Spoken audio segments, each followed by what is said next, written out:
So, hello guys, welcome to our new journey. Here we are going to start with a quick wrap up and a quick discussion of FR lecture number 1, the conceptual and regulatory framework of accountings or of financial reportings. If you are new to our channel, you can share our videos, you can like our channel, you can subscribe our channel. That's what you can do. We are also providing the freelancing services. If any one of the person was want to do a freelancing, they can contact us on LinkedIn. We can provide you LinkedIn if you DM to us. Let's start with the channel video. A conceptual and regulatory framework. Conceptual framework और regulatory framework होते क्या है, सबसे पहले हम वो discuss करेंगे. तो चैप्टर में आप क्या पढ़ने वाले हो, आपको यहाँ पे डिटेल्स में दिया हुआ है क्या क्या आप पढ़ने वाले हो. मैं इसको अभी स्किप कर रहा हूँ, आप इसको लिख सकते हो क्योंकि मैं आपको डिटेल्स में पढ़ाऊँगा, तो आपको इसकी ज़रूरत नहीं है. अब देखो, यहाँ पे आता है आपका फर्स्ट पॉइंट कि आप फ्रेमवर्क ऑफ फाइनेंशियल रिपोर्टिंग कैसे देखो, कि आपका विजन क्या होना चाहिए फाइनेंशियल रिपोर्टिंग के टूवर्ड्स. तो फाइनेंशियल रिपोर्टिंग में दो एस्पेक्ट्स है जो हम दोनों आज पढ़ने वाले हैं, regulatory framework and conceptual framework. Regulatory framework मतलब आप ऐसा कह सकते हो कि रूल्स एंड रेगुलेशंस क्या है फाइनेंशियल रिपोर्टिंग के लिए. अगर आप किसी भी कंपनी में काम करते हो या किसी कंपनी में काम करोगे फ्यूचर में, तो आपको ये पता होना चाहिए कि कुछ रूल्स और रेगुलेशन होते हैं जो कंपनी फॉलो करती है टू डू देयर अकाउंटिंग. उसी के लिए कुछ रेगुलेटरी फ्रेमवर्क्स बनाए जाते हैं इन ओवरऑल वर्ल्ड. हम ओवरऑल वर्ल्ड की बात कर रहे हैं.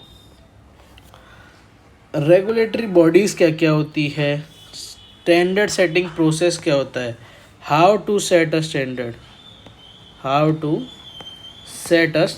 कि स्टैंडर्ड को हम बनाते कैसे हैं, स्टैंडर्ड को सेट कैसे करते हैं. उसके बाद हम बात करेंगे कॉन्सेप्चुअल फ्रेमवर्क की. कॉन्सेप्चुअल फ्रेमवर्क में क्या होता है, क्वालिटेटिव कैरेक्टरिस्टिक्स होते हैं और कुछ एलिमेंट्स होते हैं फाइनेंशियल स्टेटमेंट्स के. फाइनेंशियल स्टेटमेंट्स आपने सुनी होगी, जैसे कि statement of financial position, statement of profit and loss, इसको हम स्टेटमेंट ऑफ फाइनेंशियल परफॉर्मेंस भी कहते हैं, statement of change in equity and statement of cash flow. ये कुछ स्टेटमेंट्स है जो आप पढ़ोगे. एक एक्स्ट्रा स्टेटमेंट आती है यहाँ पे जो कि है नोट्स टू अकाउंट या नोट्स टू ट्रांजेक्शन्स. अब क्वालिटेटिव कैरेक्टरिस्टिक्स में आपको क्या पढ़ना है डिटेल में, फंडामेंटल एंड इन्हांसिव. हमारा आज का मेन टॉपिक इस वीडियो का इसी टॉपिक पे होगा जो हम मेन डिस्कस करेंगे, क्योंकि मेजरली यही टॉपिक जो है वो हमारा एग्ज़ाम्स में देखा गया है. About in 4 to 6 marks only this topic was included, and this topic of regulatory framework was also come in 4 to 6 marks. So this chapter was most important for you. So let's begin.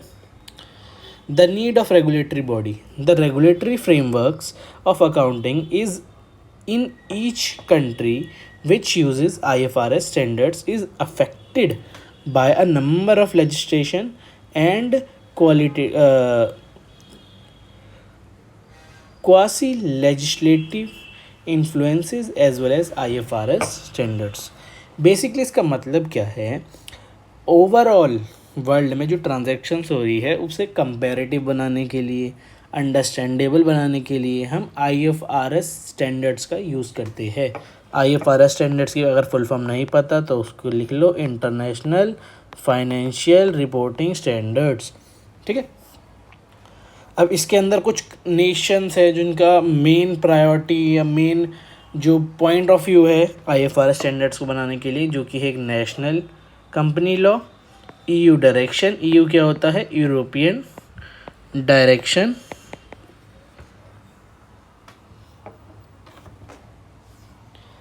और अगला है security exchange rule. Security exchange आपने पता होगा अगर कुछ भी, तो ये शेयर्स से रिलेटेड होता है point.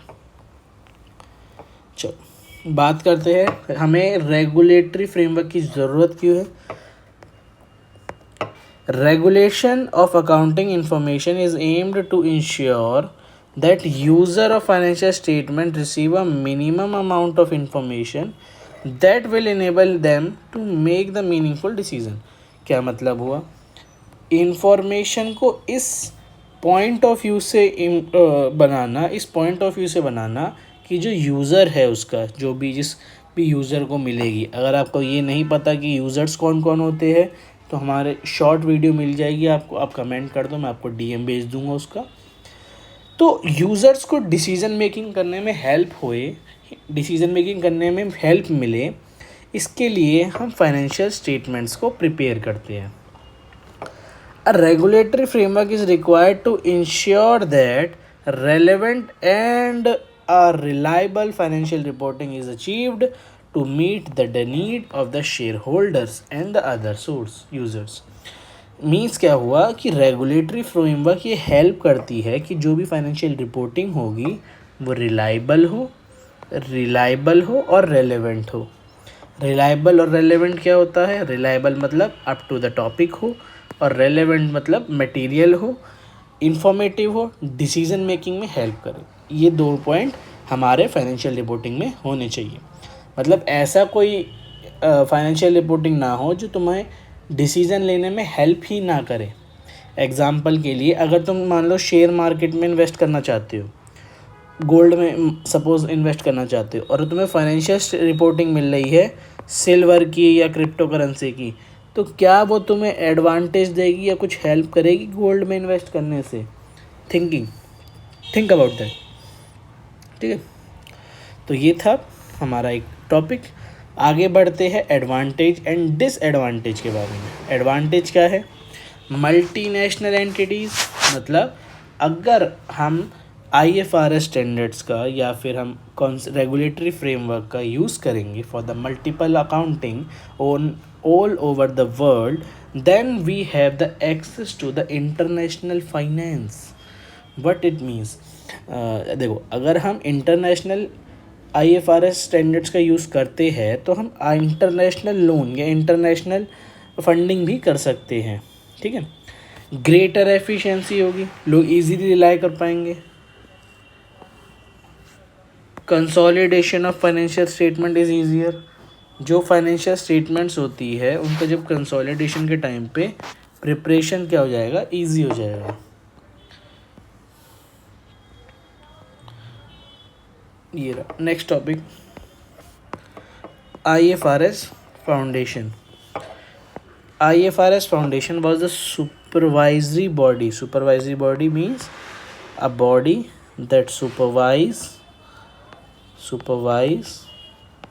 or lead the IFRS standards। IFRS body कौन सी है? IFRS फाउंडेशन ऐसी बॉडी है जो ओवरऑल IFRS स्टैंडर्ड्स को देखती है, उनको सुपरवाइज करती है, लीड करती है और time to time up to date रखती है। It's responsibility for governance issue and ensure each body properly funded.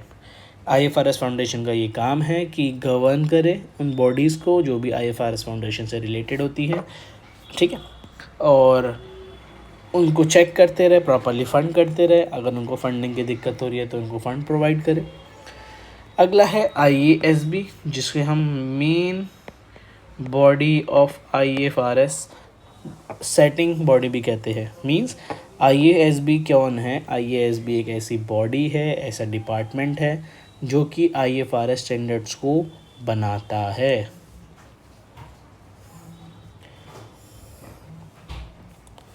Next बात करेंगे हम IFRS AC, जो कि एडवाइजरी काउंसिल है। एडवाइजरी काउंसिल क्या करती है? It provide a forum for the board or to consult with the range of interested parties affecting by the board work with the objective of advising the board on the agenda of decisions, informing the board to view of the organization and giving other advice. Means इसका main काम है advise करना, promote करना IFRS standards को, और if there was any conflict so remove और reconcile that conflicts. ये IFRS AC का एडवाइजरी काउंसिल का काम है।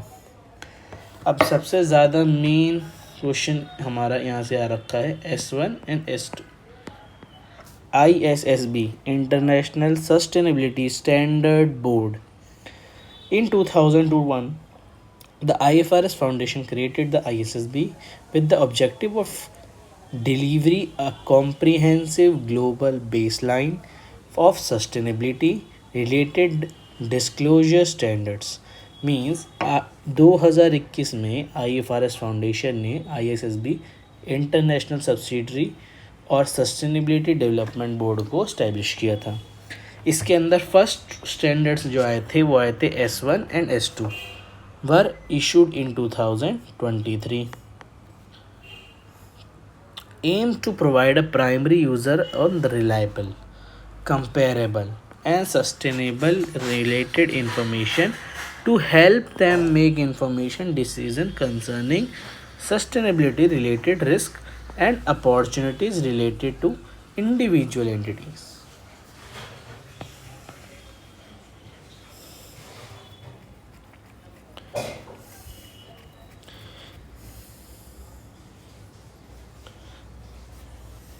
आगे बढ़ते हैं। अब हम अपने मेन टॉपिक पे आएंगे सीधा, जो कि है कॉन्सेप्चुअल फ्रेमवर्क। इंट्रोडक्शन से बात करेंगे। There are two main approaches of accounting. First was on principle based and another was on rule based accounting. What is conceptual framework? Conceptual framework होता क्या है? Conceptual framework is a system of inter related objective and fundamental principle. मतलब बहुत सारे objectives और बहुत सारे principles को मिला के एक फंडामेंटल हमारा कॉन्सेप्चुअल फ्रेमवर्क बनता है। A conceptual framework divine the nature, fiction, functions, limits of the financial accounting and the financial statement. Financial statements और फाइनेंशियल अकाउंटिंग में हमें किन किन चीज़ों का ध्यान रखना चाहिए, क्या क्या चीज़ें फॉलो होनी चाहिए, ये सब बातें हम इसमें करेंगे। अब आपको मैं एक बार वो बता देता हूँ फ्लो चार्ट। हमारा कॉन्सेप्चुअल फ्रेमवर्क में